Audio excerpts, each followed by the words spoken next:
deeply excited about this series because we got a chance to see one of your two episodes. We did, okay. Yes, so we know a little bit of what you get into. But yes, with Ms. Marvel being, this super hot commodity with Marvel, one of the most anticipated superheroes coming to the screen, what was kind of that first step for you as a director? What was the kind of a hurdle or challenge or the thing that you most wanted to get right as you were bringing your vision to these episodes?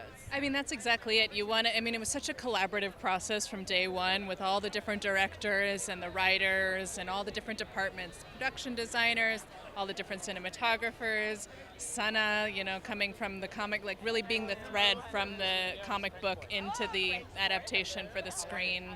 I think it was really about listening to all those voices and trying to bring a little bit of what I had to offer into that mix, which was also being the kid of South Asian immigrants, growing up in Jersey, being a kid that grew up like Kamala that felt caught between worlds, I think everyone brought something specific and authentic of themselves to the table, and I think that's why the show feels so textured and special, And it's also visually stunning. You guys are doing something with the kind of visual language of this show that I think people will not necessarily expect. What were some of the inspirations that you had for both the tone and the visuals?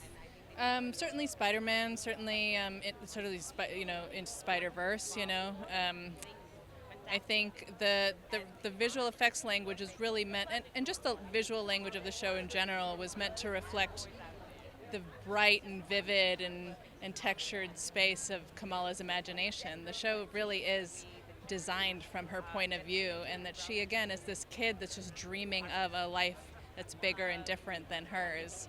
And so we wanted to really capture that point of view by living inside the imagination of an artist, which is, I think, what Kamala really is. Yeah.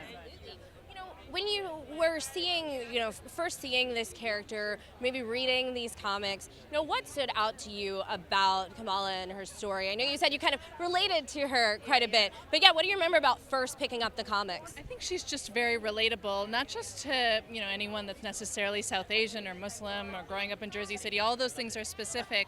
I think she's just relatable because she's such a fan. She's such a fan of the Avengers, she's such a fan of Marvel, she's such a fan of American pop culture, and I think kids growing up that feel a little different, they often hang on to those things in order to see themselves or to dream of something bigger for themselves, and I think that's why she's so relatable to so many people. Right, speaking of fandom, as far as the MCU goes, who are you the biggest fan of? Whether that had been well before this, reading the comics as a youngster or watching the movies, who is your, kind of big fangirl moment over? Maybe it'd probably be Iron Man, the OG. Okay. Yeah. So you share a Robert Downey Jr. love with him on? Yeah, exactly. When she said that, I asked her, first time I met her, who her favorite was, and I just completely understood that. I mean, not just as for, because he's the OG, but he just there's a looseness and a fun that character had, and that Robert Downey Jr. brought to that character that Iman and I talked about early on, and I think when you watch her performance, she absolutely approached it the same way. Yeah. I love that. Yeah. What is it about, kind of the challenge of introducing a character like this? Because this is a new character to Marvel, but obviously still kind of related to the rest of the MCU. How did you guys all work together as directors, and then obviously with Kevin and the Marvel team to kind of navigate, how much people needed to know about the various projects? Of course, obviously the most important one being Captain Marvel. Yeah.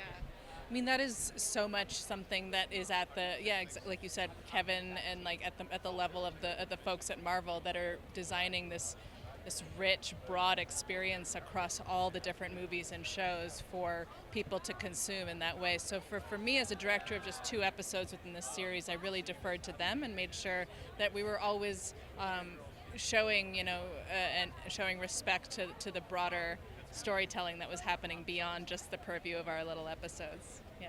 Okay, big little episodes. Oh no, they're big. There's a lot that happens in these episodes. But I will ask you, my last thing is about Iman. Kind of this being her real official debut into Hollywood, into the MCU, into all of this. What has it been like watching her through this period?